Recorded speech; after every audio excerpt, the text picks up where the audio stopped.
Bueno, egunon guztioi, 10 dire eta dano gagozanez, bueno, atzera emango txegu pleno neri. Kiara, nahi duzuna mesedez? Egunon, 2024ko apirilaren 21 egingo diren Eusko Legebiltzarreko hurrengo hauteskundeetarako hauteskunde mailetako lehendakariak eta kideak izendatzea. Egingo dugu zozketa aplikazioaren bidez eta, bueno, 52 mahai ditugu, mahai bakoitzeko presidente bat eta bokalbi izendatuko ditugu, eta gero ordezko bakoitzengatik, horiengatik 2 ordezko izendatuko ditugu. Dena den, jarri dugu numero suficientes por cada 14, aitzakiak eta aurkezten badira izango ditugu ja zerrenda hurrengoak egiteko, bale? Hurrengo izendapenak egiteko. Eta bueno.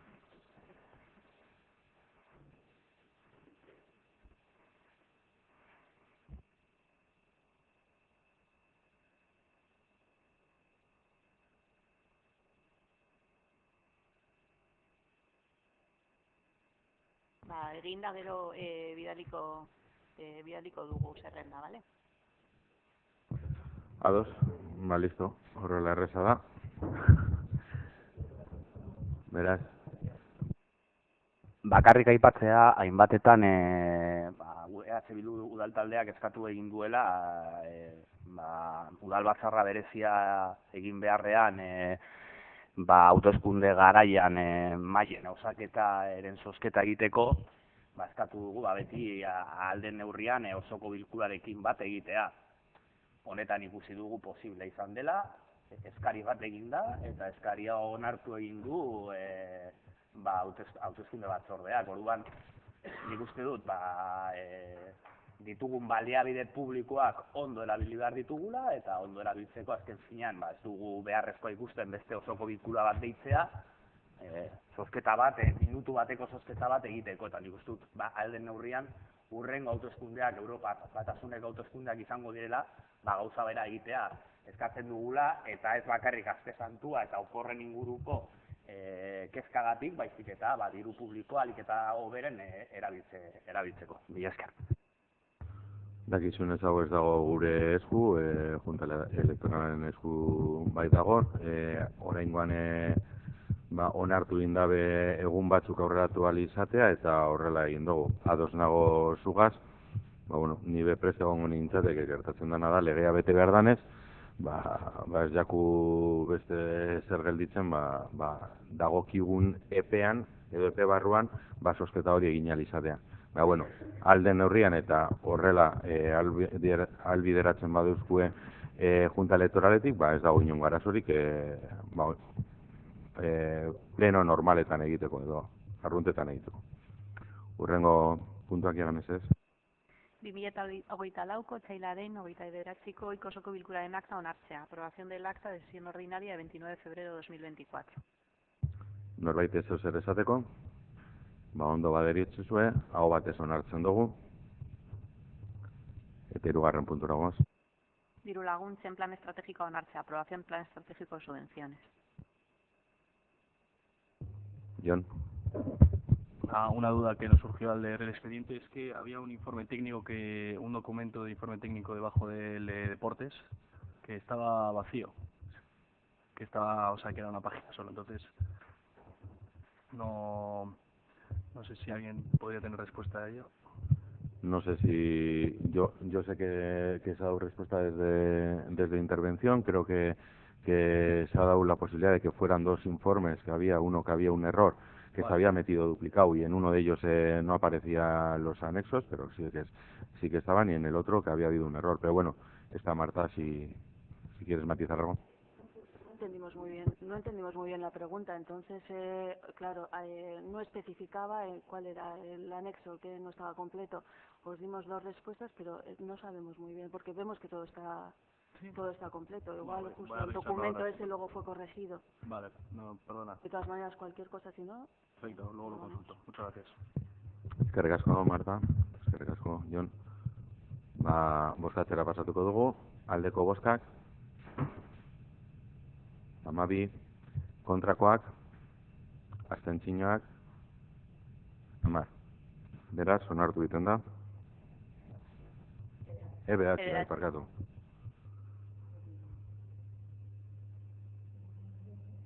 Samar, ez? 11 aldeko, 11 alde eta bai, parkatu.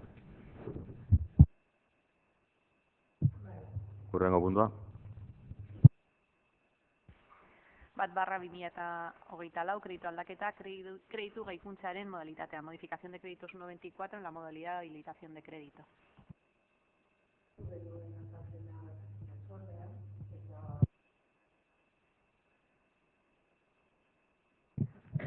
Eskatu genuela informazio komplementaria batzordean, eta gero eren egun idatzi nion ere Juleni, eta erantzun zidan ez dauzkala azalpenik emateko, ez zuela jaso ezer horren gainean, entonces agian hemen eman al dira. Ez dakit daukien hemen justo horren arira... Bai, modifikazio kreditua, bestela, azaldu albaduzu zein dan modifikazioa. En la comisión explicaciones y Julen se comprometió a que nos mandaba las aclaraciones necesarias. Luego se los he recordado por correo electrónico y me ha contestado que él no había recibido nada, por eso no nos lo había mandado.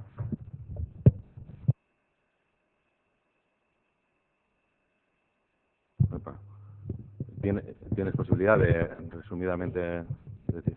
Es que yo no he recibido la solicitud. Declaración.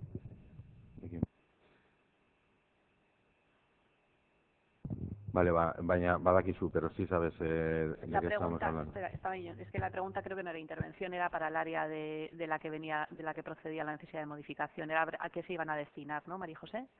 Entonces no es de intervención, es del área promotora de la modificación. No sé si era deportes o...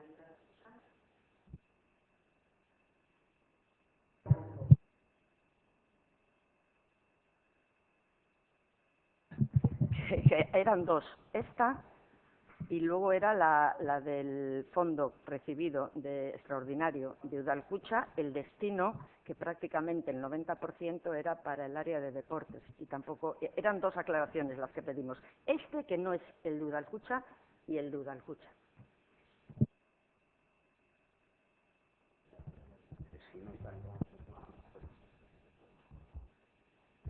Esa modificación es la de Udalkutxa. Se ha recibido una cantidad adicional de Udalkutxa y entonces lo que ha sido... Esta modificación es la de Udalkutxa.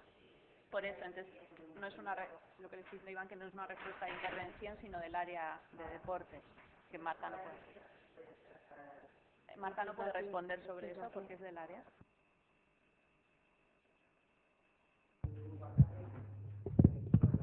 Udalkutxako diru iturriak sartu izan dira bai kirol instalazioetan eta badakigulako daukaguzala egin beharreko batzuk, badakizuenez inbertsioen kontuan ez dira sartzen beti osotasunean inbertsio horren kostua, ez dekogulako aurrekontu nahikoa, normalean horrek inbertsio horrek askotan edo euretariko batzu behintzat fondo gure ganako fondokaz edo fondo propiokaz gero amaitzen dira ordaintzen, eta kasu honetan erabaki izan zan geunka esanez, adibidez San Bartolomeko frontoia egiteko asmoa eta horko inbertsioetan sartzeko dirua gero remanentetik atera behar ez izateko.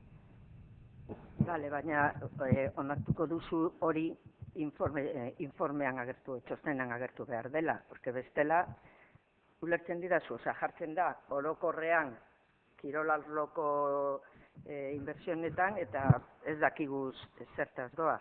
Bueno, urrengoan hobeto azaltzeko batzordean, bale? Bai, gauza da, partidaren nik uste dut izendapena berez hori dala. Osea, nora doan partida horretara doa. Baina Claro. Arlo oso handia. Bai, inbertsioak argi dago, kirole munduan edo kirole esparruan egin behar diren inbertsioak handia dira, desberdina dira. Hori argi dago. Geldituko gara horrela, Bai. Baina hurrengoan hobeto Ados. informazio osoa ekartzeko batzordera.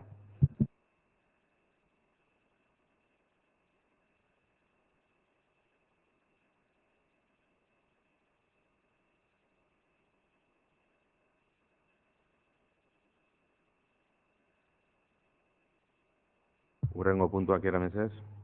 Leioako udaleko langile funtzionarioen ordainsarien 0,5eko igoera gehigarria. Incremento adicional de las retribuciones en un 0,5%.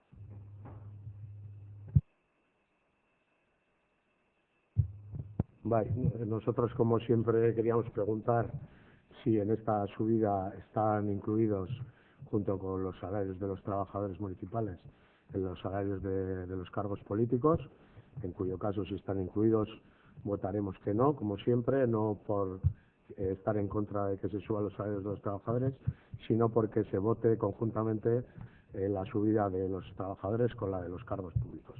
Y además creo que se comentará por los compañeros de Bildu, conforme a la subida del IPC y de la vida, la subida nos parece también escasa. Gracias. Asier. Bai, ados Luis nik esan duenarekin, Bilduk ez dago gure ustez bi kontu ezberdinetaz hitz egiten doguz, bat errepetaren barruan dauden langile publikoen ordainsarien inguruan, eta retribuzioen inguruan, eta beste bat, kargu politikoen diru sarreren eta ordainsarien eta retribuzioen inguruan. Bi erabaki ezberdinak dira eta da borondate politikoaren ondorioz elkarrekin bozkatzen ditugula. Zuek nahi duzuela horrela egin.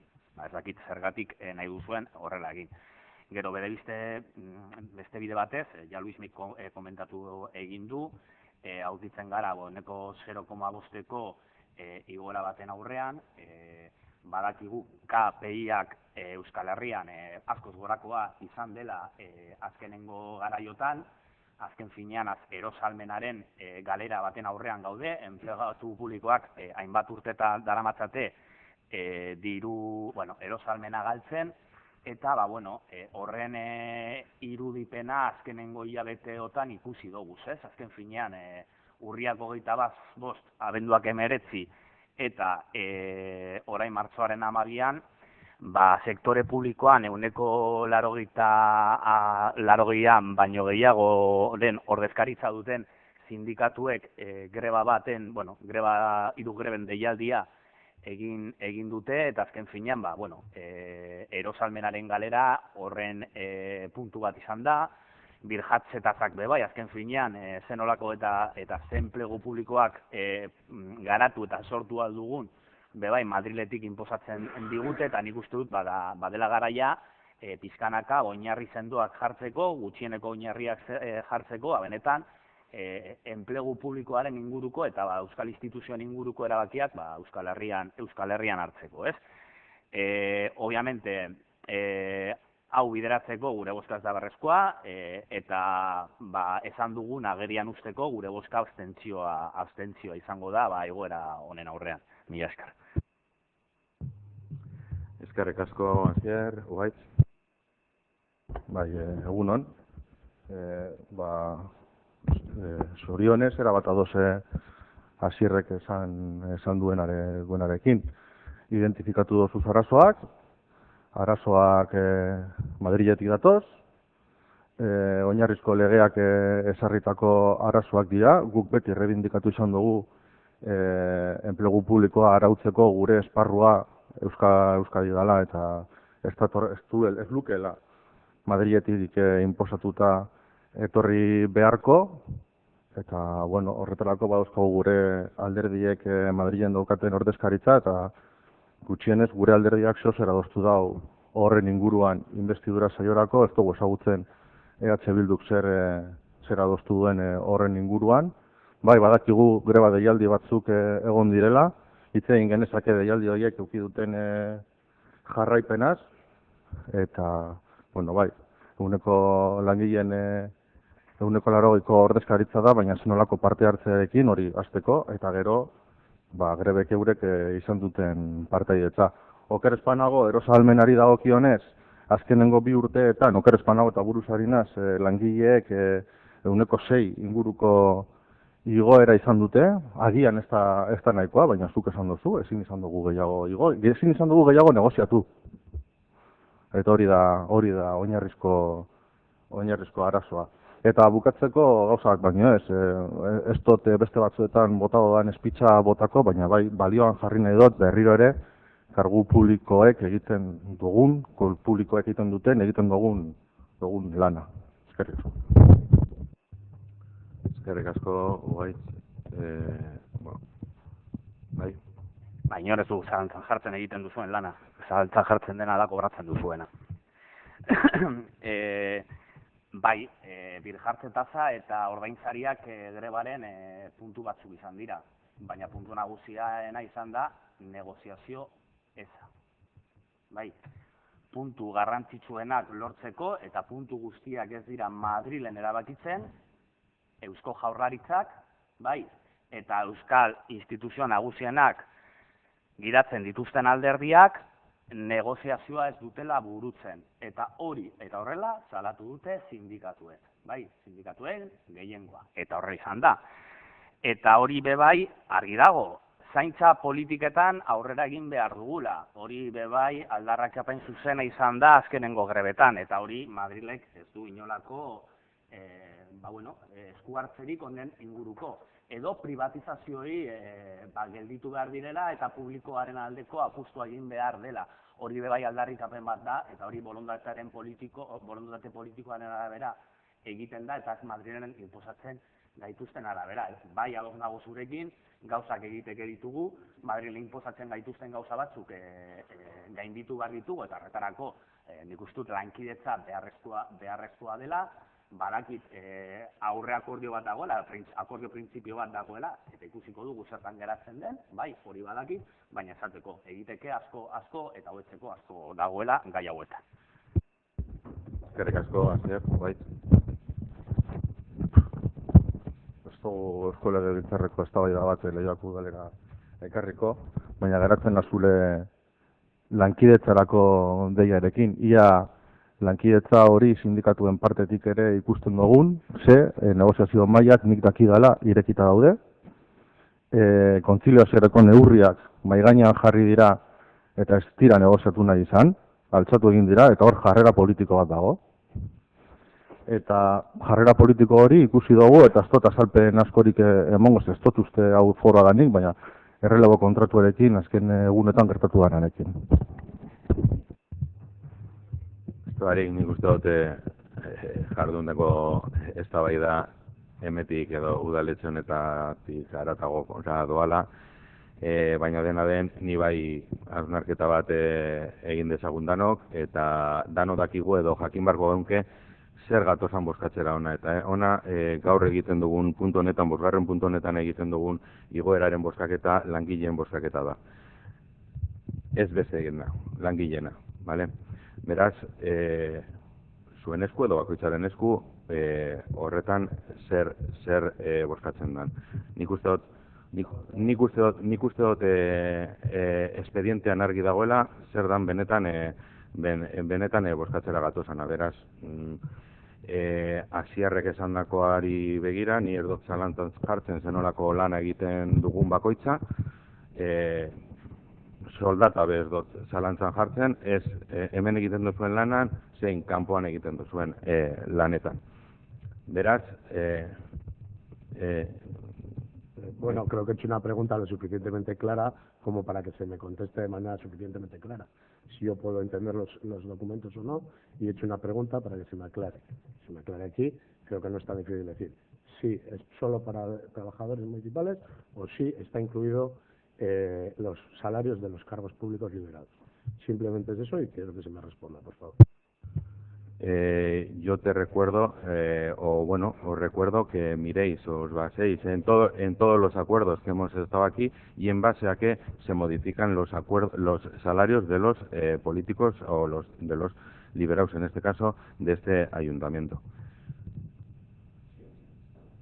Ya, pero es que yo vuelvo a decir que yo no tengo por qué ser, o sea, yo te contesto a dudas que se puedan generar sobre cuestiones, pero no sobre cuestiones que no has, y si quieres después hablamos.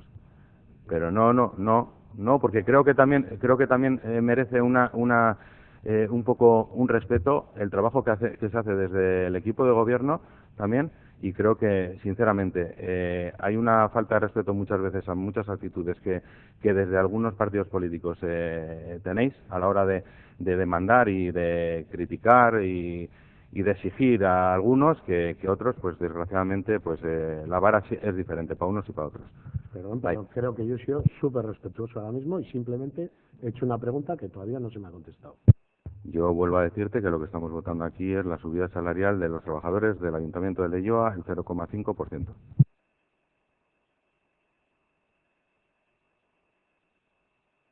Beste barik, bozkatuko dugu, aldeko bozkak, beraz, 14, kontrakoak, abstentzioak, 7 abstentzio. Beraz, onartu egiten da, 0,5ko igoera hori.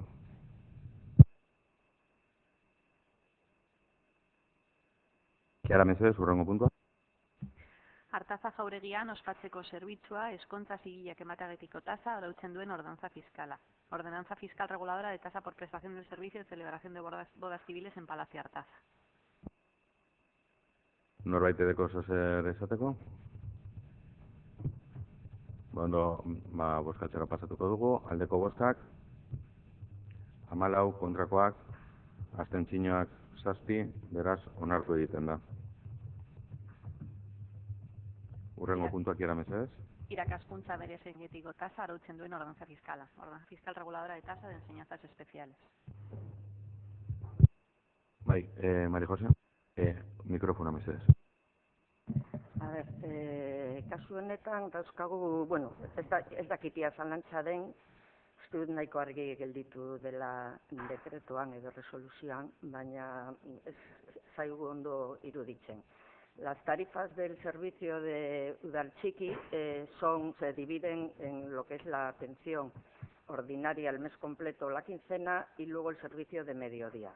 Las bonificaciones son en función de ser de tener más de un crío o cría en una unidad familiar y luego según los ingresos.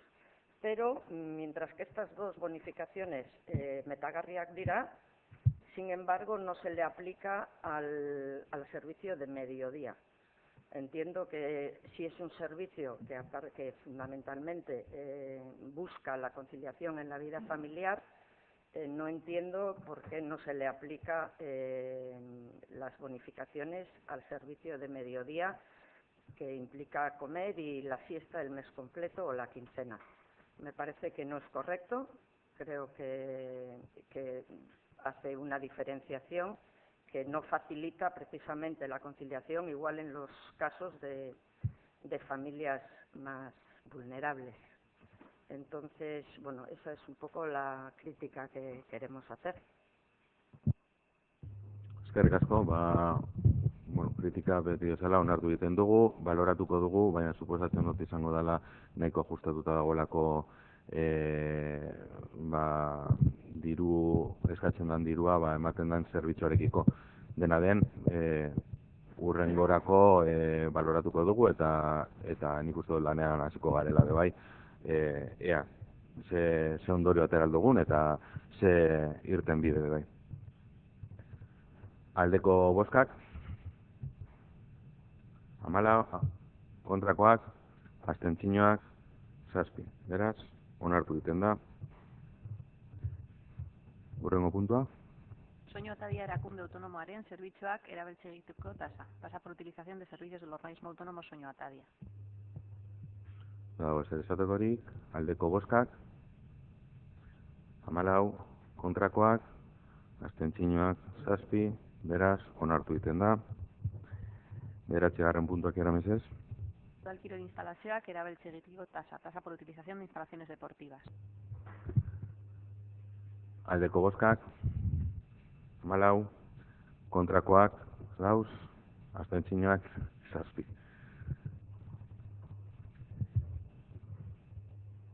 onartu egiten da, beraz, eta horrengo puntuak ere mesez. Kultura eta gazteria arloko zerbitzuak emateagitiko tasa por prestación de servicios del área de cultura y juventud. Aldeko bozkak, 14, kontrakoak ez dauz, eta abstentzioak 7. Beraz, onartu egiten da baita. 11. puntua, mesedez. Leioako udalaren kirol jarduerak eta instalazioak erabiltzeko araudia egunaraztea. Actualización del reglamento de utilización de instalaciones y realización de actividades deportivas municipales de Leioa. Jon eta Luismi. Jon, mesedez. Luismi, parkatu, bai.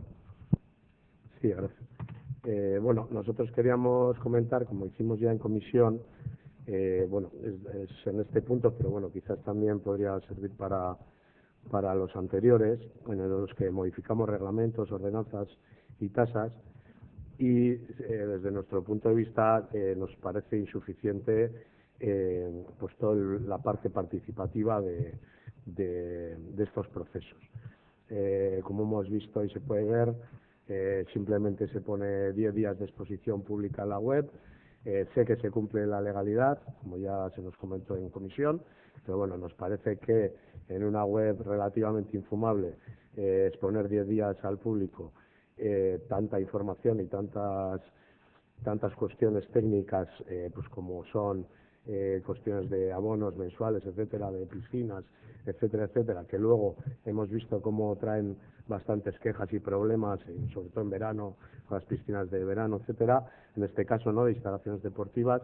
Pues bueno, pensamos que sería positivo que esta parte de exposición pública en la que la ciudadanía puede colaborar y participar en la elaboración de estos reglamentos no sea solo cumplir el expediente, sino que sea algo de más enjundia y que pueda darnos mejores resultados. Entonces, bueno, pensamos que, bueno, como viene en el informe, y es una constante, tras realizada la consulta previa, nunca se obtienen sugerencias, con lo cual pensamos que esto es mejorable y por eso nos vamos a abstener. Gracias. Eskerrik asko, Luismi. Jon. Bueno, nosotros íbamos también en la misma línea que Luismi, en el sentido de que el tiempo para poder participar en ese proceso fue quizás algo escaso, sin por supuesto faltar al trabajo que haya detrás, ¿no?, de eso, y intentar, bueno, la próxima vez que haya un periodo más largo para poder participar en esa modificación. Gracias. Eskerrik asko, Jon.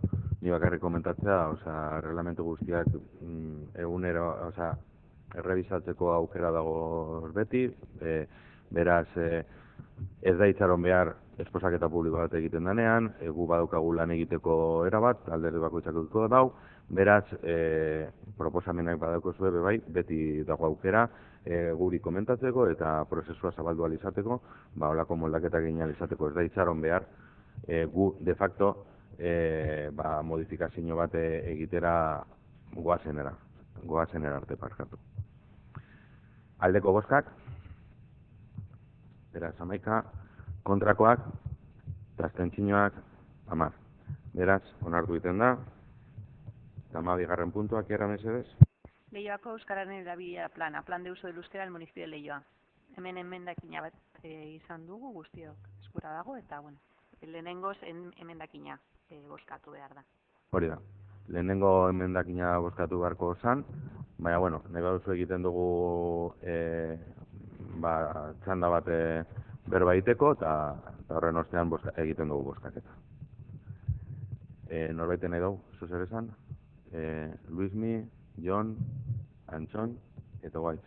Vale, Luismi, vale, bueno, primero una duda procedimental.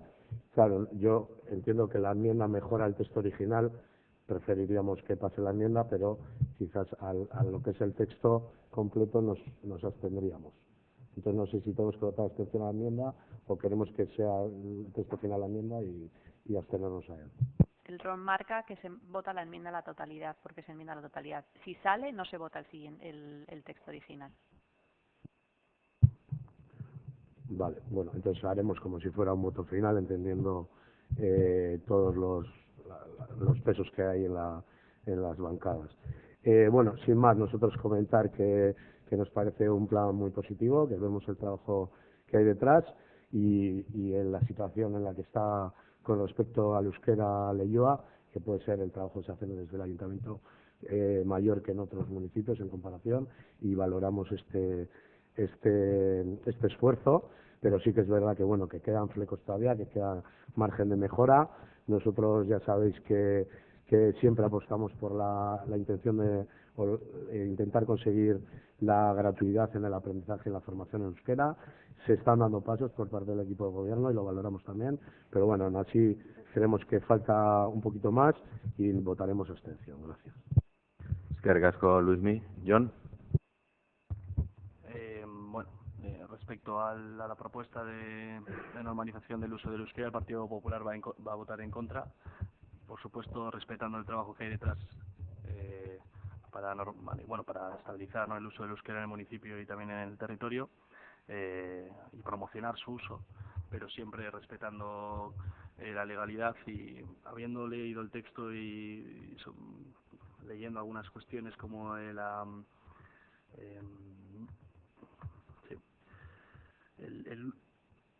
uso primero, ¿no?, de la lengua del euskera como lengua cooficial de la comunidad autónoma, pues, y otras ciertas cuestiones que hemos leído, pues no nos parecen que sean precisamente que se sostengan o que se puedan sostener de la legalidad vigente, y por lo tanto hemos expresado pues votar en contra a la propuesta, por supuesto con respeto absoluto al trabajo realizado y bueno, pues no queriendo tampoco entorpecer la promoción del uso de los euskera. Muchas gracias. Eskerrik asko, Jon. Antxon? Egun on, guztioi. Bueno, lehenik eta behin hasi baino lehenago, korrika pasa da gaur Leioatik, eta aipamen bat egin nahi diot, gure aitorpena, bai AEKari egiten duen lanagatik urte osoan zehar, eta baita ere, Leioako euskaltzale guztioi, hor, egon direnak korrikan, egon ezin izan direnak ere, bai, zorionak Leioako herriari. Bueno, euskara erabile da normalizatzeko planaren inguruan. Bueno, guk beharra ikusten dugu, 7. inkesta soziolinguistikoa egin zen, argitaratu zen 2021, eta bueno, prozedurazko lan bat ere bada, egin behar dena, 2027 da bitartean, beharrezkoa beraz. Plana irakurrita, alde batetik, bueno, argilunak, ezta? Argia izango nuke jartzen dien helburu estrategikoak, 2027 begira, eta iluna egiten den diagnostikoa udalaren ikuspegitik. Batzordean oso egokia egitu zitzaidan, bueno, Ugaitzek komentatu zuen, ezta, udala biluztu da, ezta, diagnostikoa egitean, baina bilustean ikusi diren gabeziak oso nabarmenak dira. Bai barne mailan eta baita ere, batez ere, herritarrekiko zerbitzuei begira. Herritarrekiko zerbitzuei begira, arretari begira, uste dugu ezinbestekoa dela edozein herritar euskaraz mintzatzeko espazioak eskaintzea. Udalaren betebehar bat badelako, legea betetzea ere badelako, eta edozein herritar nahi duen hizkuntza ofizialean hitz egiteko aukera ez izatea. Bakoitzak aukeratzea eta aukeratzea eskubide hori. Eta bestetik, barne mailari begira ere, kasu honetan, udal langileek ere izatea lekua, espazioa, euskaraz lan egiteko, euskaraz komunikatzeko, euskaraz egiteko lan bilerak, eta bar. Horrekin, diagnostikoari dagokionez, ere, kasu honetan, hainbat puntu adierazi nahiko nituzke, hizkuntzak klausulen inguruan, ez dela jarraipen sistematikoa egin behar dela, hizkuntzak klausulen inguruan, lidergoa, udaleko arduradunek ere lidergo bat izan behar da euskarraren alde, irudia, udalaren irudia ere ezinbestekoa izan behar da, euskara sustatzeko, eta herritarrekiko harremanak, bai udalak zuzenan kudeatzen dituen zerbitzu horietan, eta baita ere udalak, beste 3. enpresa batzuk kontratatuta, ere udal zerbitzu direlako, hor irudia zaindu beharrelako. markatzen diren helburu estrategikoetan 2027 begira interesgarriak dira, marko berri batera ez da egokituak ere, kemen markora, eta horren alde, gure iradokizena da, udalak lan egitea horretan, esfortzu bat egitea, askotan, ez da erreza, erreza ez da, posa asko ez dira errezak bizitza honetan, baina esfortzu bat egin behar dugu, instituzio honen aldetik, Euskarak egun bizi duen egoera, oldarraldi juridiko bat pairatzen ari Euskara, eta egin behar duguna, udaletik Euskara sustatu, Euskararen normalizazioa sustatu, eta edozein herritar udalarekin Euskaraz komunikatzeko duen aukera izatea. Horrekin, eta bukatzeko, aipatu nahi dut, Leioan, datuen arabera Euskaldunak 135 inguru direla, ia Euskaldunak beste 121 inguru, horrek esan nahi du, geroz eta gehiago garela, Euskaraz, maila altuago baten, maila basoago baten, baina komunikatu gaitezkenak bai hitz egin idatzi edo bai behintzat trebetasun hartzaileak entzun eta aukera hori izatea, eta hori, udalak eduki behar duela, jarrera bat, proaktiboa, ausardia eduki behar du, hemen Euskaren alde guztiok ez gaude, eremu ezberdinetan Euskarak eraso asko ditu, eta Leioak udalari lana eta ausardia eskatzen diogu. Bide honetan beti ondoan izango gaituzue, eta bestela, esango dizugu esan beharrekoa. Horregatik, gure udal taldeak aldeko bozka emango du. Eskerrik asko, Antxon, White.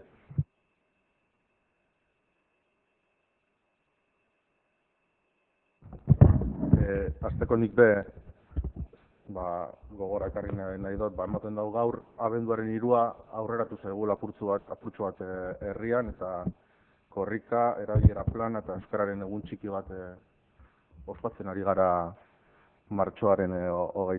Eta hori, euskara fokoan jartzea beti da, modu positiboan beti da ona. Nire prest neukana botatzen hasi baino lehen, uste dut danok argi daukagula, baina merezi dagoela desberdintzea euskararen sustapenean 2 plano desberdintzen ditugula.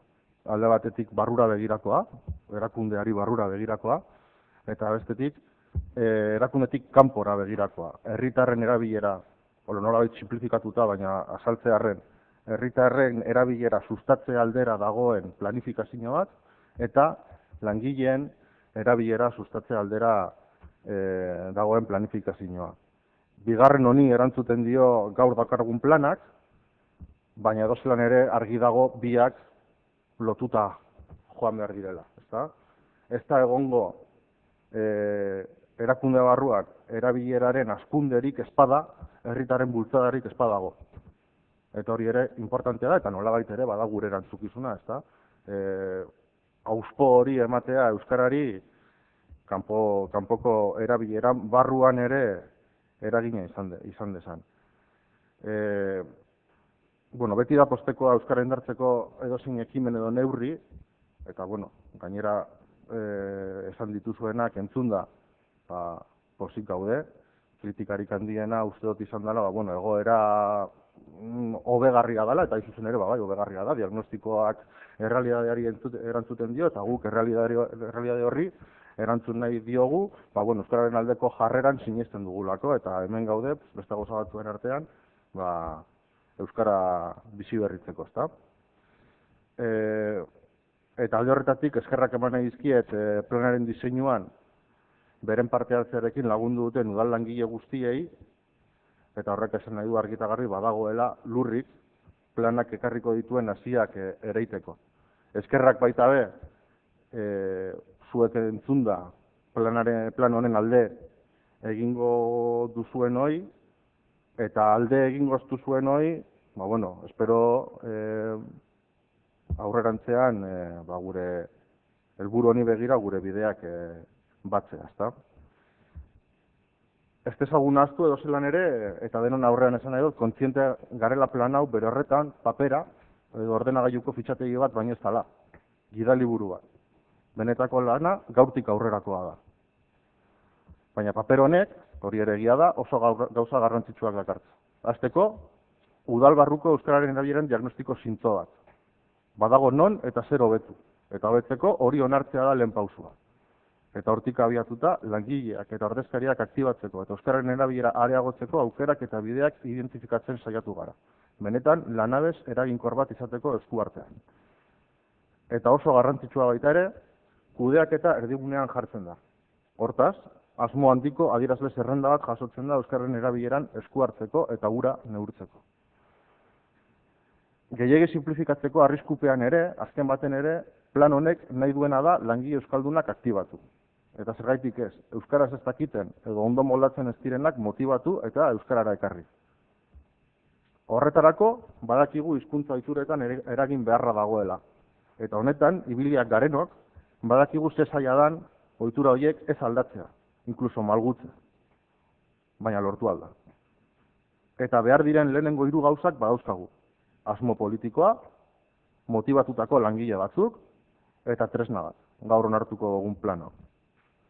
Seguru, hortik, Euskara Batzorde sendo eta on bat aterako dugula plan honen koordinazioaren ardura hartzeko. Eta azkenik, lehenago aipatu dudan adierazle sistemaz gain, plan honek udalaren hizkuntza irizpideak gaurkotu eta zabaltzen ditu.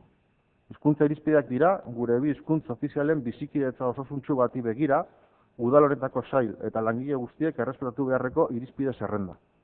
Erakunde bat eta zerbitzu publikoa garen aldetik, gure irudi korporatiboan eragiten duten jarraibideak dira hauek.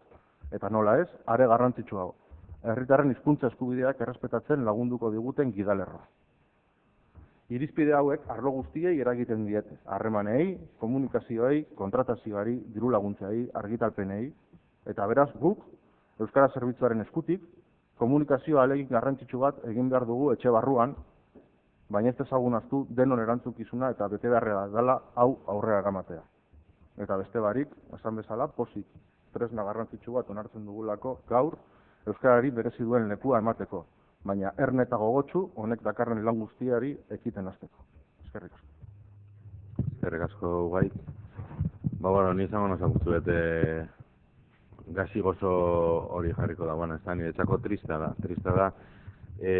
Gaurko guna pozik hasi dugu, korrikagaz, ikusten Leioako kaletan zenolako giroa egoan, mundu guztia korrikaren alde, euskararen alde, korrika egiten, azken finean euskara guztiona dalako, daukagun altxor bat dalako, eta tristea dala dinot, benetan niretzako ez dalako pozgarria, plen honetan hau batez olako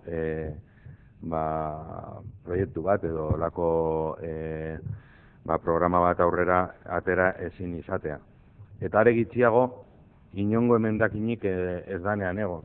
Orduan, hori oraindik nik uste dut badagozala munduan gauza batzuk eta hizkuntzak euretariko bat da, eta gure kasuan euskera euretariko bat da, alderdi guztiek albo batera itzi beharko genduana, eta inongo ikurrina barik dana joan barko ginatekela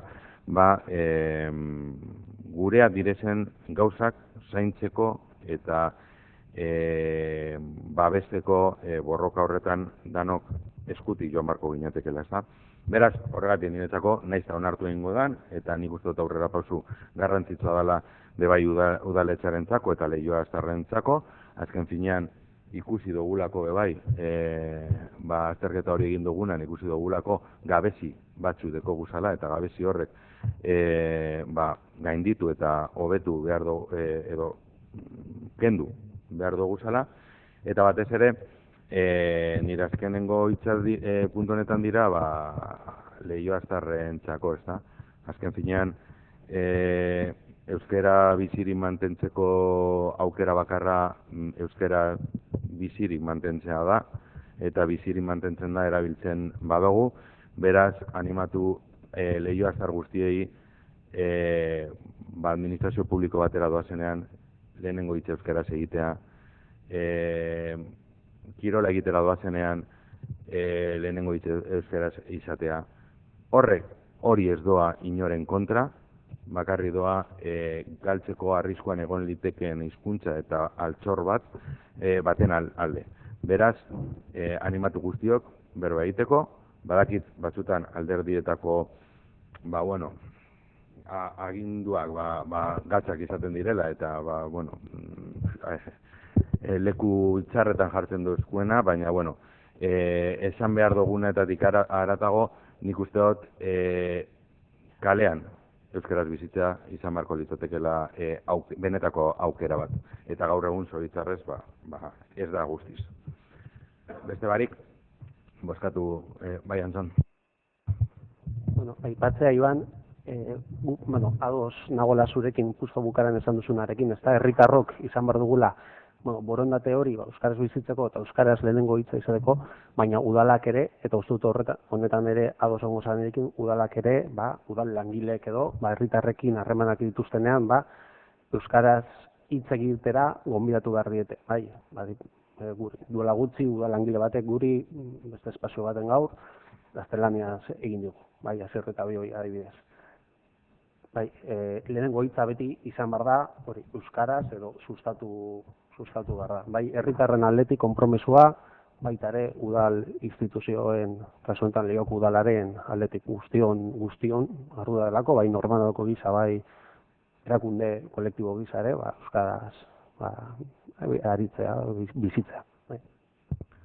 Guztiz adoz, ez uste dut ez doala esan kontrakorik, baina nik uste dut herritarro gehiago garela, langila baino, eta presiño hori egiten badugu, nolabaiteko presiño, era logiko baten, udal langileak bebai, gaur egun nik uste dut euneko handi baten ez daukela inongo arazorik euskaraz berbetako, eta euskal zalde asko badagoz udal langileen artean, eta nik uste dut egin behar dana da, hain euskal zala direnak edo, igual, esfortzu gehiago kostatzen jakien pertsona horiei, lagundu, eta zelan lagundu, benetan adieraziz, behar izan badagoela euskeraz erantzuteko, herritarrak eurek hori eskatzen da belako, hori izan da, ez da dut esan nahi, guk geuk ez dugula lanik egin behar. Beraz, aldeko bozkak, 16, abstentzioak 2, eta kontrakoak 3. Beraz, onartu egiten da, plana, eta 13. puntuak era mesedez. Zure eragozpena altxatzea, etxeko animalen zerbitzu kontratuarena, levantamiento de reparo de factura del contrato de servicio de animales domésticos. Luis Miete Agusquine. Sí, yo quería traer la atención sobre este levantamiento de reparo. Lo comentamos en la comisión también. Creemos que es un caso que llama bastante la atención, puesto que el contrato de servicio de animales domésticos, el de 2009, tenía una duración de 2 años más 2 años de prórroga. Eso nos situaría en 2013, es decir, hace más de 10 años que está caducado, y esto nos parece demasiado. Entendemos que se están haciendo esfuerzos para renovar todo este tipo de contrataciones, pero nos parece alarmante cuando el precio que se fijó en aquel entonces era de 34.000 euros al año, la factura de reparo solamente del mes de enero es de más de 9.000 euros, con lo cual, pese a la subida de precios que haya podido haber en estos 10 años, estamos hablando de que estamos triplicando o superando el triple del precio de este servicio.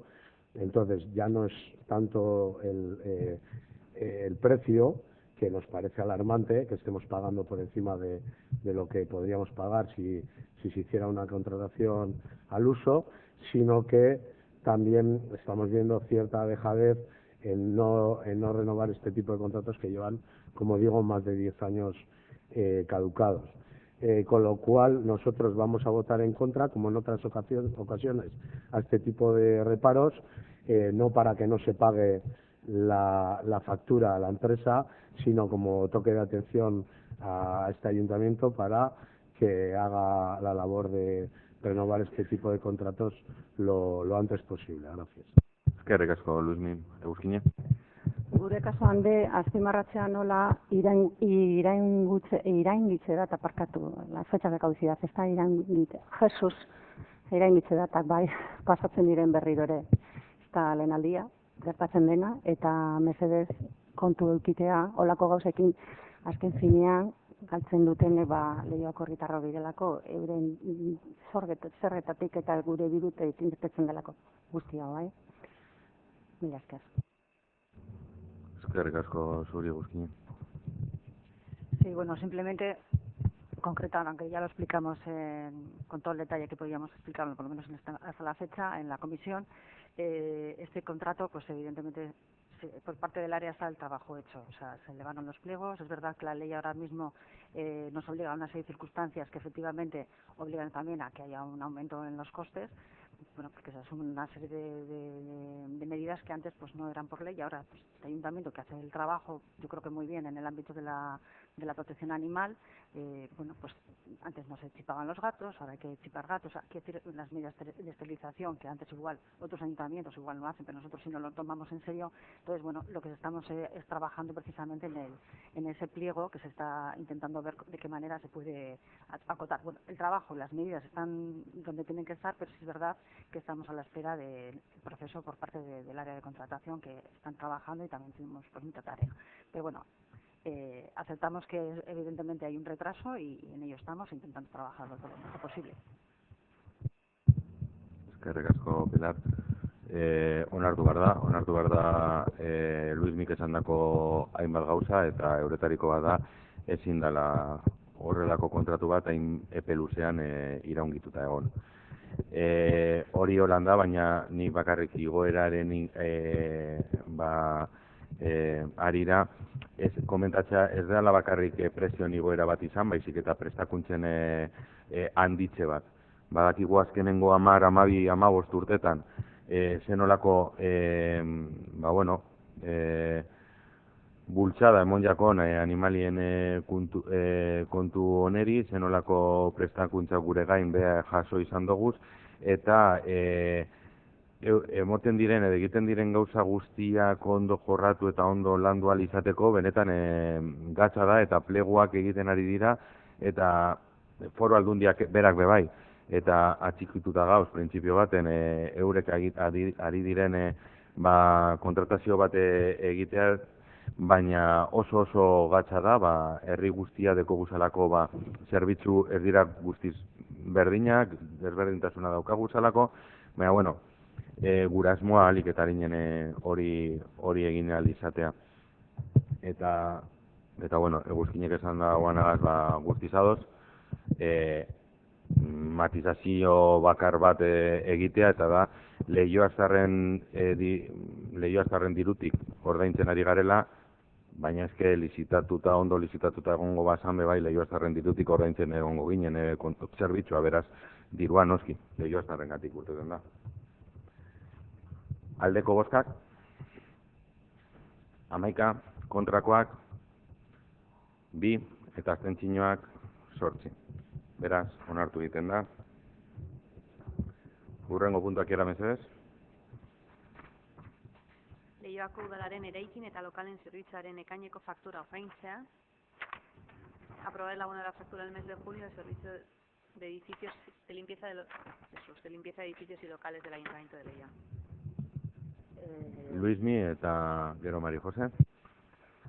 Sí, nosotros nos vamos a abstener, bueno, como comentamos en comisión también que bueno, había habido como un lío entre las cifras, los datos, pues se había dado el de junio, que es el que se paga ahora, pero también estaba el dato de diciembre.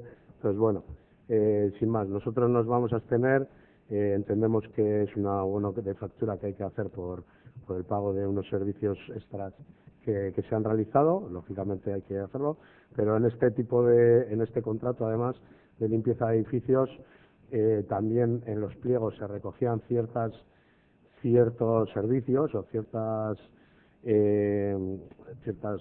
operaciones o servicios que iba a dar la empresa que desde nuestro punto de vista no se están cumpliendo del todo. Entonces, bueno, no podemos dar el el a favor total, pero sí una abstención. Por ejemplo, yo recuerdo que se quitaron las máquinas de agua para favorecer el uso de jarras y vasos de agua, y todavía no he visto un vaso de agua en este pleno. Entonces, bueno, son simplemente anecdótico, ¿no? Pero bueno, que hay cosas que se pagan porque se hacen de más, pero las que se hacen de menos también deberían de traerse de esas facturas. Entonces, bueno, nuestra abstención va un poco en ese sentido de poner más el ojo encima para que se cumpla todo en condiciones. Gracias. Eskerrik asko, Luismi, María José. A ver, nirea hasteko da zalantza bat. Hemen agertzen da ekainaren zerbitzuaren ekaineko faktura, baina gero espedientean, sartzen zara espedientean, eta agertzen da abenduakoa.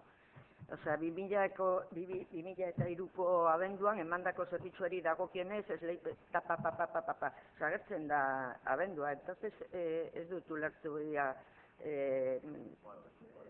oker dago ekainarena edo... Porque gero espedientean, azken dokumentua da... Barkatu, espediente da kontratu osoa. Bai, baina esan nahi dut, zu sartzen zara, klikatzen duzu, eta jotzen duzu azkeneraino. Eta han bilatzen dituzu azken txostenak. Eta azken txostenak ulertzen dira zu espedientean, klikatzen duzu. Osa, guri agertzen zaizkigu fitxa espediente. Klikatzen duzu fitxa espedientean, eta otsailean agertzen da hori, abenduarena. Entonces, gelditu naiz harrituta dinot. Izango da akatzaren bat? Ez que ni bez dut ulertzen, ez dakit zagozan esaten, abenduko faktura dagoela otsaileko txostenean. Es lo último que aparece en el expediente Bai. En relación al pleno este. Baina izan alda, ez dakit, Claro. Claro, pero tú vas a lo último, no vas a ir a febrero del 23, vas a febrero del 24. En febrero del 24 lo que aparece es el informe de... Pero después de junio el servicio se ha seguido prestando, entonces en el expediente siguen apareciendo las facturas de julio, agosto, septiembre, octubre, noviembre y diciembre. El reparo es contra la factura de junio, que fue en donde se percató el exceso, que era cuando finalizaba el periodo inicial de ejecución del contrato, y ahí es cuando se ha detectado el exceso. Luego el servicio se ha seguido prestando y siguen apareciendo en el expediente las facturas de julio, agosto, septiembre. Claro, lo que pasa es que tú en el expediente vas... Bueno, vale. La segunda pregunta es un poco a qué responde el aumento del gasto en esta factura. Nik uste dut hori azalduta dagoela komisioan, ez? Bai, dago azalduta komisioan. Luismik esan dago bai, ez? Bueno, agian despistatu egon nahi. Beraz, dena den, zalantzaren bat badeko zuen, galdetu arazo barik, ordenagailu aurrean eta begiratzen dugu. Gertatzen da, batzutan bai, hori gertatu alda, espedientoa jarraitzen dagoela betetzen, eta igual gagoz berba egiten gorago dagoan espediente batetaz. Bai, hori bai, igual bilatu beharko geunke hor kasu horietan, behintzat zuei abizatzeko, era bat.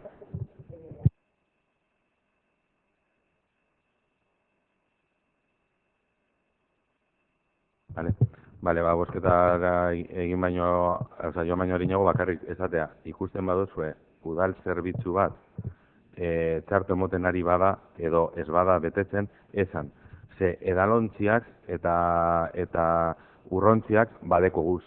Gertatzen dana da, ez dugu zala ekartzen, norberak ekartzen dugulako gure botila edo dan alakoa, baina nahi dozuen ontzako badagoz, bai.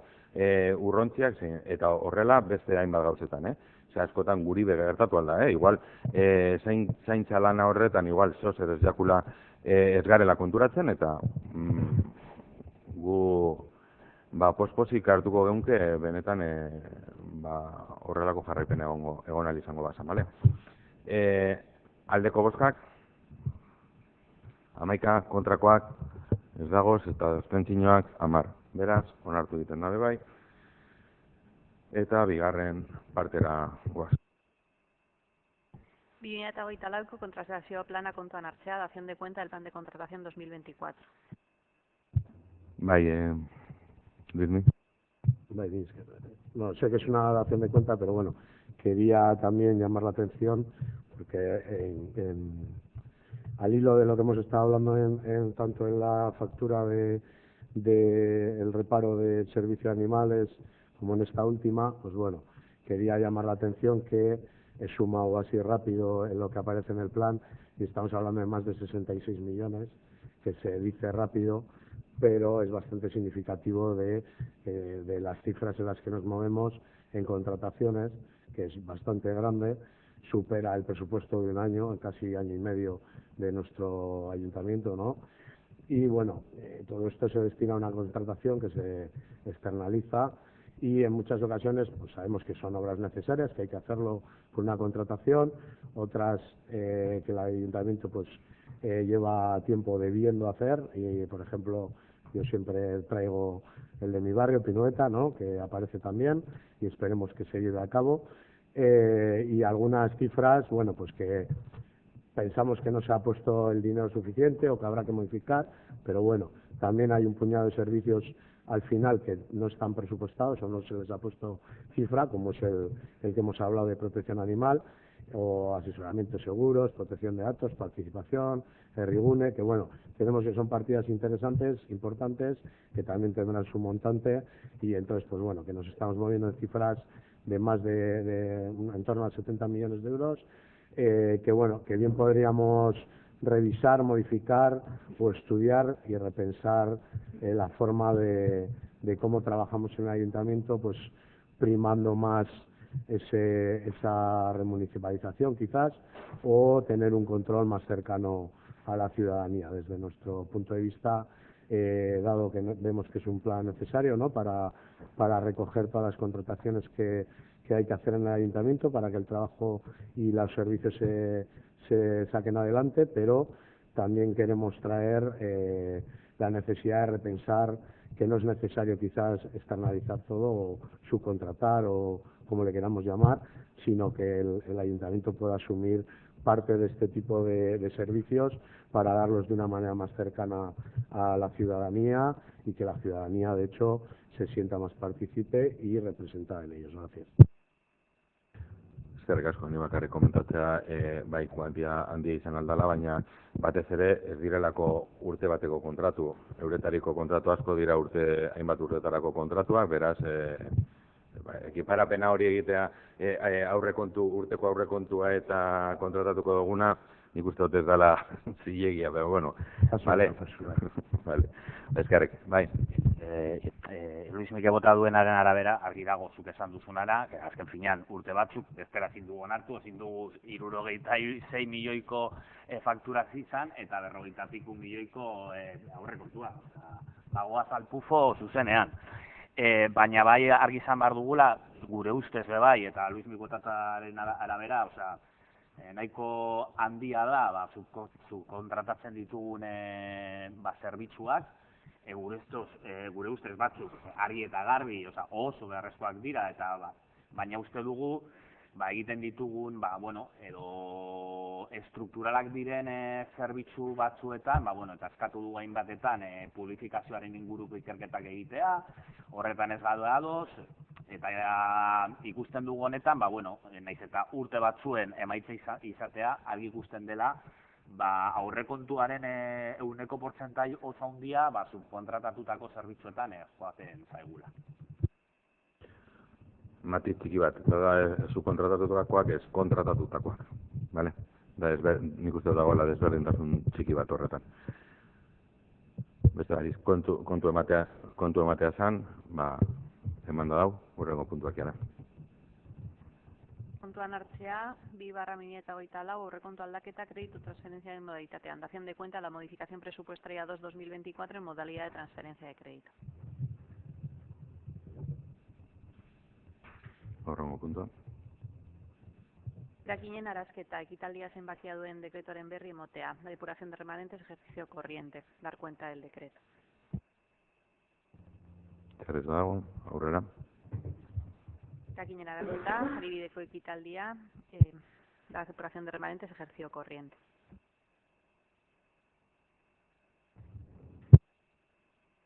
Alkatetza presidentaren dekretuak eta toki gobernu batzarrean onetsitako ebazpenak. Decretos de alcaldía, presidencia y resoluciones adoptadas por Junta de Gobierno local. Zer ez badago, aurrera.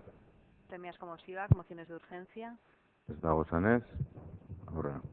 eskariak eta galderak, ruegos y preguntas. Luismi eta Mari José. Bueno, yo un ruego que vengo haciendo desde hace tiempo. Hoy hemos disfrutado de la corrica, algo muy positivo desde nuestro punto de vista, y en este pleno, como sabemos, hemos cambiado la hora para que todos podamos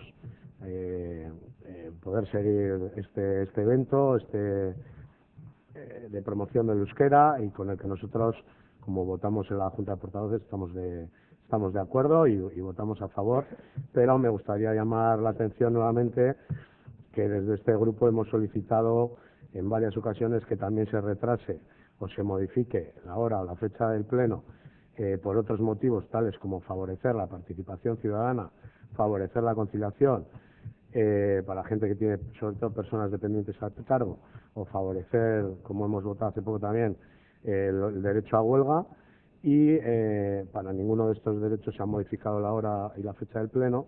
Entonces rogamos que se tenga en cuenta para futuras ocasiones que una alteración tan pequeña como es una hora, como la que hemos hecho hoy, del horario del pleno, puede favorecer el ejercicio de derechos, como hemos hecho hoy a favor del euskera, y su uso, pero también podría favorecer otros como la participación, la representación, la conciliación o otros derechos como el derecho a huelga. Gracias.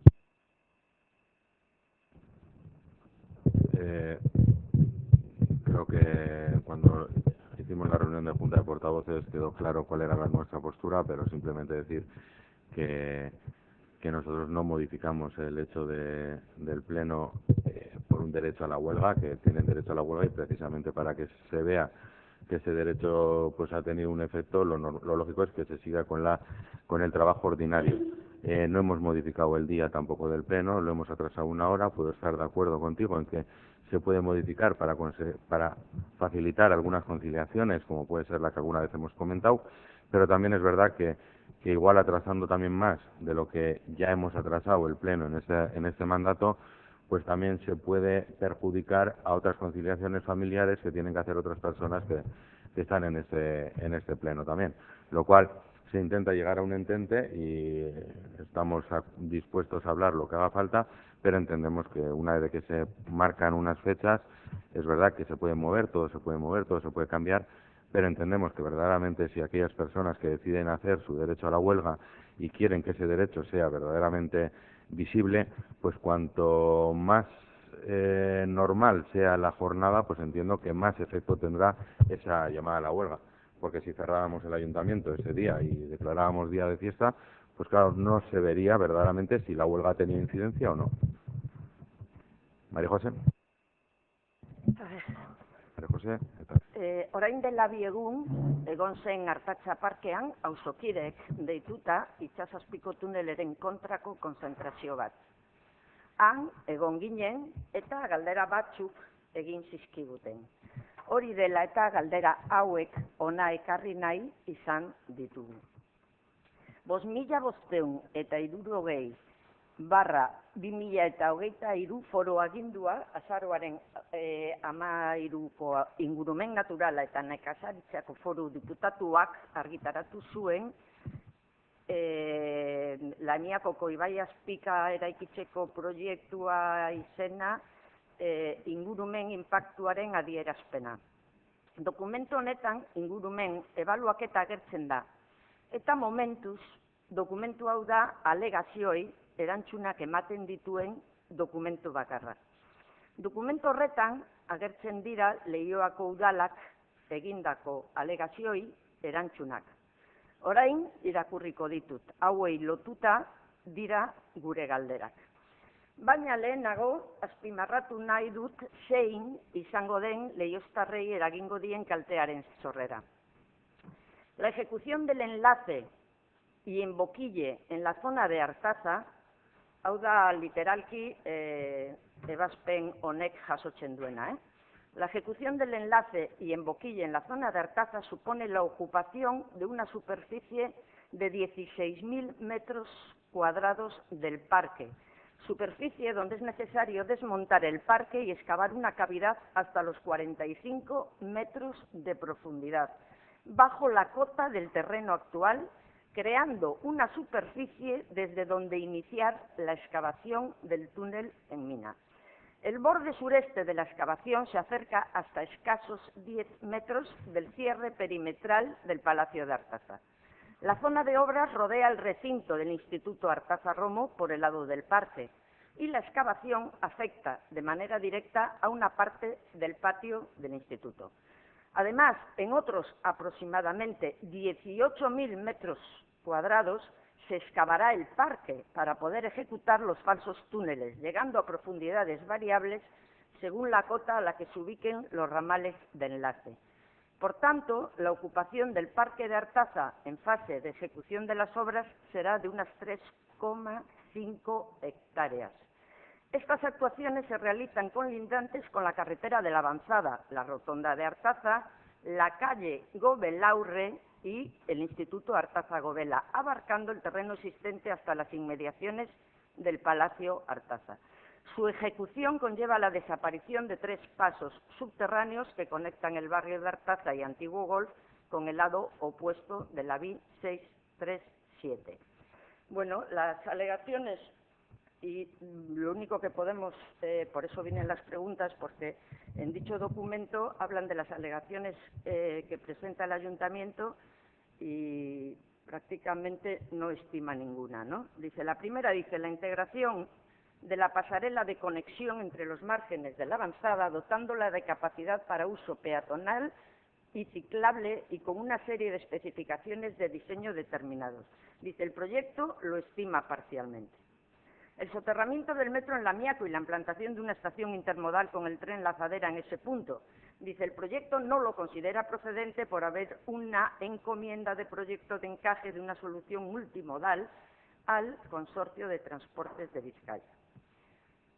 Tercero, la prolongación de las medidas de atenuación acústicas con pantallas acústicas en el eje y laterales. Dice, el proyecto no contesta Diputación, el proyecto no considera preciso incorporar medidas de este tipo, dado que concluyen que no existen diferencias significativas con respecto al impacto acústico. Los elementos a tener en cuenta en el diseño de reposición del parque de Artaza, reposición Videgorri, senderos peatonales, compensación de arbolado, acera peatonal de alternativa a la que hoy bordea el parque e integración de las salidas de emergencia. El proyecto estima parcialmente estas medidas. Bueno, gure galderak hauek dira. Zein neurrietan hartzen dira kontuan oinezkoentzat eta txirrindularintzat pasarela berriak eraikitzeko? Zergatik diote estimatzen duten alegazio parzialki? Hori da lehenengo galdera. Bigarrena, badaukagu berririk Bizkaiko Garraio Patzuergok izan duen enkomiendari buruzko zerbait? Hirugarrena, zergaitik udalak erakusten duen bere kezka kutsadura akustikoagatik eta gero aldundiak dio ez direla ondorio akustikoak izango? Zein dira partzialki onartzen dituzten alegazioak Artaza parkea errekuperatzekoari dagokionez? Zer dela eta arkitektoak dio proiektua dela bateragarria gaurko apuarekin? Seigarrena, zer gertatzen da udalari jarritako errekurso administratiboari buruzko sententzia judiziala? Udalak errekurritu zuen eta oraindik ez dago behin betiko sententziarik? Hori esan du emakume batek. Nola eragingo duen pinueta berritzeko planari? Izan ere lanak izango dira 500 metroetara eta ezin dut nik ikusi halako obrak egiterakoan nola egingo dute gero pinuetan 5 metroetara egin behar diren garaje parkina. Eta bukatzeko, zein azalpenak ematen dituen aldundiak Avanzada tunelekin lurazpiko lotura ez egiteko? Zer izango da udalak hartutako erabakiak horren gainean nola babestuko du auzokideak? Eskerrik asko, Asier, esan zurea ja eta botatzen dugu dana batera. Bueno, Antxon bota duen bezala lehen, eta denok ikusi dugun bezala, korrika igaro da gure herritik, ikusi dugunez milaka pertsona korrika egin dute Leioan eta gure eskualdean euskaren aldea, euskara biziberritzeko eta euskara azkenean euskaraz bizi alizateko aldarria egiteko. Zorionak eman nahi dizkiogu AEK-ari korrika antolatzaile bezala, korrika azken finean nik uste dut ekimen herritar bezala dela gaur egun Euskal Herrian herritarren ekimen bat bezala, AEK-ari bebai eskerrak euskalduntzaren alde egiten duen lanagatik, eta ikusi dugu gaurko egunean korrika antolatzerako orduan gauzak ez direla behar bezala egin, eta arazo bat egon dela avanzadan, eta trafikoa ez dela gelditu, eta nik uste dut, jakitea korrika datorrela gure herrira, milaka pertsona egongo direla, beraien artean egon daudela bebai, hamarnaka eta hamarnaka ume, eta guzti hori nik uste dut segurtasunarekin, gauzak asko hobeto egin altzirela, egon da desfase momentu bat, ez da avanzada itxi, kotxeak avanzada guztia okupatzen zuten, korrika ez egien nora joan behar zen garai batean, nik uste dut aurreikusi behar zela, edo bi aukerak, edo gelditu trafikoa bermatzeko avanzadatik igaro ahal izango dela korrika, edo ikusten bada berme hori ezin dela, gauza hori ezin dela bermatu, azken finean planteatu antolatzailei ibilbide aldaketa bat. Ibilbide aldaketak egon dira Zarautzen, egon dira Durangon, aldez aurretik abizatu dira, gauzak antolatu dira ondo, eta nik uste dut hemen improvisazioarekin ibili garela, eta segurtasun bermea ez dela egon korrikaren ibilbide osoan. Orduan, hori, eskerrik asko AEK, eskerrik asko Leioa eta eskerrik asko udalari bebai, bertan parte hartu duelako, azkenengo edizioetan bertan parte hartzen duelako, nik uste dut hobetzeko zeo zer dagoela, eta nik uste dut aurreikuspenetan ez dakit zuek erantzungo duzu, edo zer faiatu duen, hau ez ondo zaperatzeko, baina hurrengo batzuetarako, kontutan izateko eta gauzak hobeto egin ahal izateko. Mila esker. Eskerrik asko, Asier. Egia da hor Muligantzen aldean, justu gainera gure Leioak udalak eukan zatian gertatu izan dela, ez dakigu zergaitik izan den zehazmeaz, azalpenak eskatu dudaz, eta deko da zanean berra ingo dugu. Ez dakit norenak ati izan den, edo benetan udaltzainak egon barzien leku baten ez direla egon, edo justo koordinadoreak egon barzien lekuan edo ez bada demostu, ez dakit ezin dugu ezer esan, eta ezer esate baino harinago beto da benetan jakitea zer gertatu den. Mai gainean egon zen, bere momentuan ibilbide aldaketa, obrak zirela eta, begiratuko dugu. Eta Mari Joseko esan dagoenaren arabera, eske,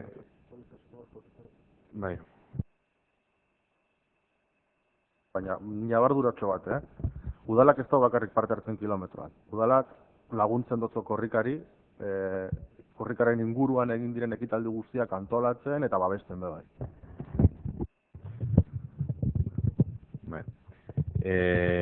Nik uste dut galdera pilo bat direla, batzu direla, hausokide bat etorri dela eta galdetu gutxula, ez dakit zer sententziari buruz, nik uste dut, horre gauzak idatziz moten badozuzue, erantzun ahal izango deutzuegu, dago galdera bat bebai, arkitektuaren inguruan, zer uste dagoan, edo zergaitik esaten dagoan, ni ez dut erantzungo arkitektuaren hitzetan, beste galderaren bat uste dagoela bebai Foru Aldundiak zergaitik hartzen dagoan erabaki bat, uste dut erantzuna Foru Aldundia berak emon ahal izango dagoela, horretarako badeko zuek bai ordezkaria Foru Aldundian eta hor jorratu beharko ziren horrelako gaiak.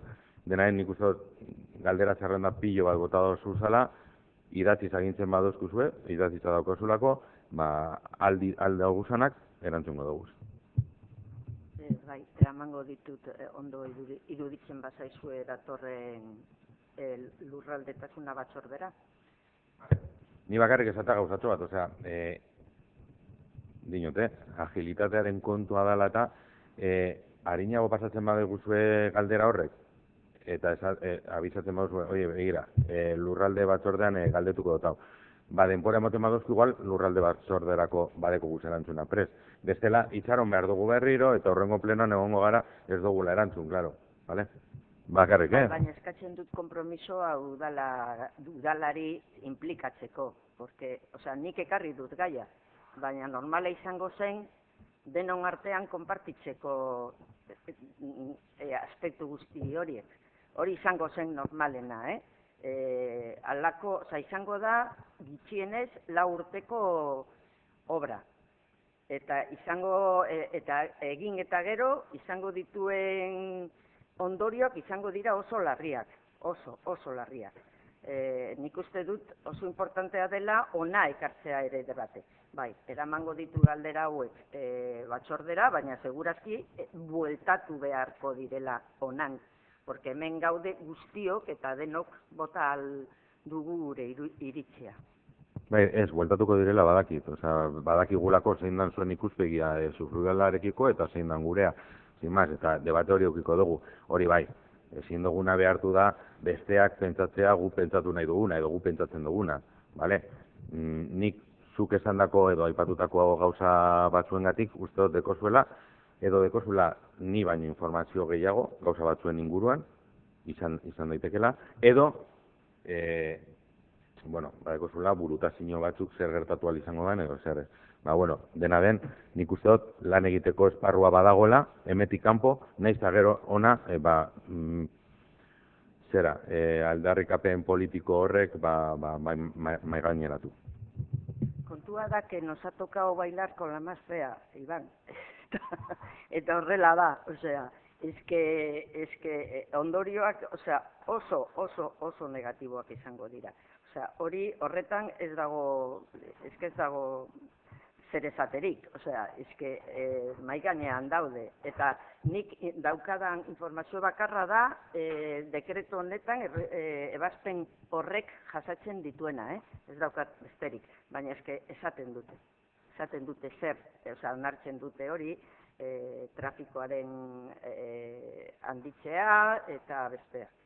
Dena dau informe horretan, gomendatzen dizuet irakurtzeko, eta horrela izango duzu informazio zehatz.